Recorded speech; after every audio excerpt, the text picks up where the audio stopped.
আমরা এখন আসছি যশোর জেলার অভয়নগর থানার শ্রী রূপসনাতন স্মৃতিতীর্থ। এই এলাকায় সবাই যাকে ধাম বলে এক নজরে চেনে, এক কথায় জানে, ইস্কনের ধাম। সবাই এই এলাকার লোকজন ধাম বলে। এখানে সর্বশ্রেণীর লোক এখানে যাতায়াত করে।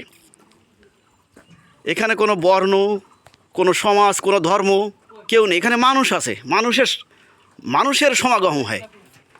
আমরা দেখছি আমাদের পাশে এক মুরব্বী আসছে। মুরব্বী, আপনি কোথা থেকে আসছেন? রূপদিয়া থেকে আসছে, তার পরিবার নিয়ে, পরিজন নিয়ে। এখানে কি দেখার জন্য আসছেন? দেখতে আসলেন, ধন্যবাদ। তো আমরাও খুলনা থেকে, সেই সুদূর খুলনা থেকে আসছি। হ্যাঁ, আমাদের সাথে সাথে আমাদের ছোট্ট সদস্য বাবু উৎসব বিশ্বাসও আছে, আমরা দেখতে পাচ্ছি। উৎসব রায়ও আছে। আমরা যেখানেই যাই উৎসব আমাদের সঙ্গেই থাকে। আমরা এক নজরে আমাদের মন্দিরটা এক নজরে দেখাই আপনাদের।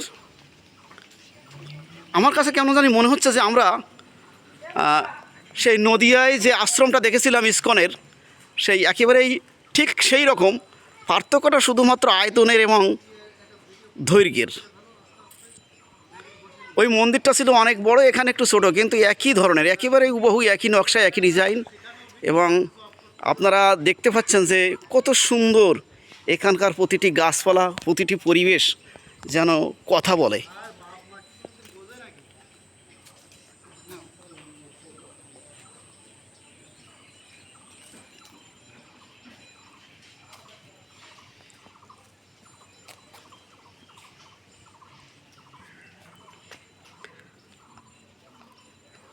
আমরা দেখতে পাচ্ছি একটি স্মৃতিতীর্থ,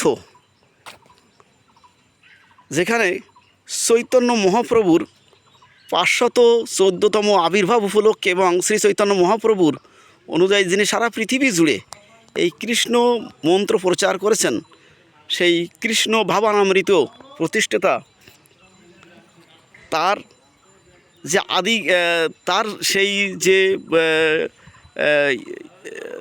তার যে পদচারণা, সেই পদচারণা কিন্তু এখানে পড়েছিল। এবং আমরা দেখতে পাচ্ছি যে পৃথিবীতে যত নগর আদি গ্রাম সর্বত্র প্রচার হইবে মোর নাম। শ্রী চৈতন্য মহাপ্রভুর কিন্তু এই অমীয় বাণী আজও পৃথিবীতে অমর হয়ে আছে।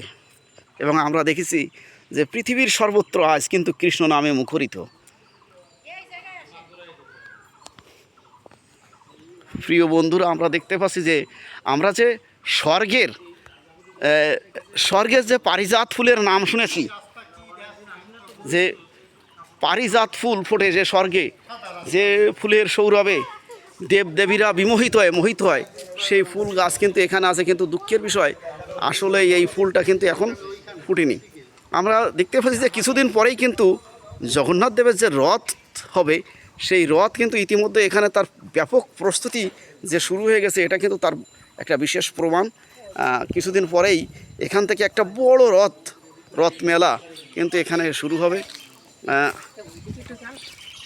যাচ্ছি, আমরা দেখতে পাচ্ছি এখানে কিন্তু সারাদিনই বিভিন্ন লোকের সমাগম হয়, বিভিন্ন ধরনের লোকের সমাগম হয়, বিভিন্ন ধর্মের লোকের সমাগম হয়।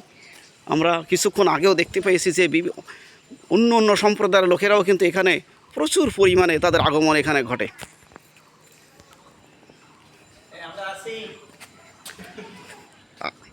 হ্যাঁ, আমাদের সাথে অমিত দা আছে, অলোক দা আছে। আমরা এসে খুব খুশি লাগছে, আমাদের অনেকটা ভালো জায়গা মনে হচ্ছে বৃন্দাবন আছি। বৃন্দাবন ওখানে লাগছে এখানে। আমাদের দাদা আছে, যিনি কোথাও যেতে চান না, যদিও বৌদি আসলে ভালো হতো, কিন্তু আসলে তার পক্ষে আসা সম্ভব না।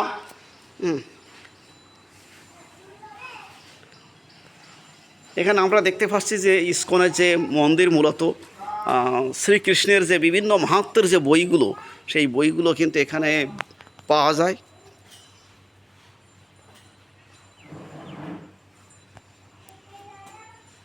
এবং যে ছবি, সে ছবি বা মূর্তি সবই এখানে কিন্তু আছে।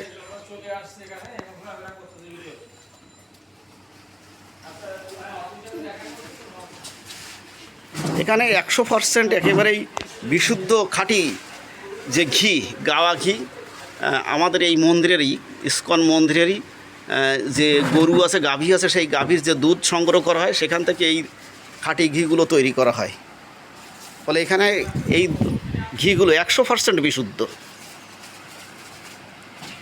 তবে দামটা একটু বেশি, 1500 টাকা কেজি। হ্যাঁ, তারপরও বিশুদ্ধ জিনিস, দাম একটু বেশি হবে, এটাই স্বাভাবিক।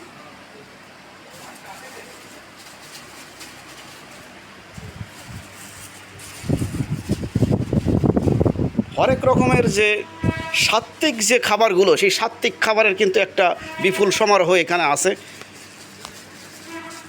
অর্থাৎ নিরামিষ যে খাবারগুলো।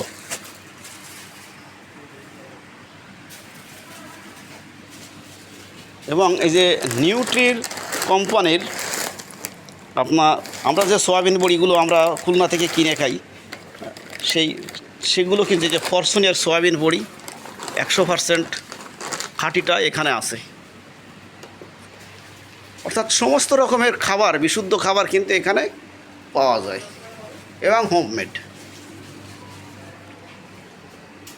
তা বন্ধুরা, আরও নতুন নতুন কিছু দেখাবো কিছুক্ষণ পরেই। ধন্যবাদ।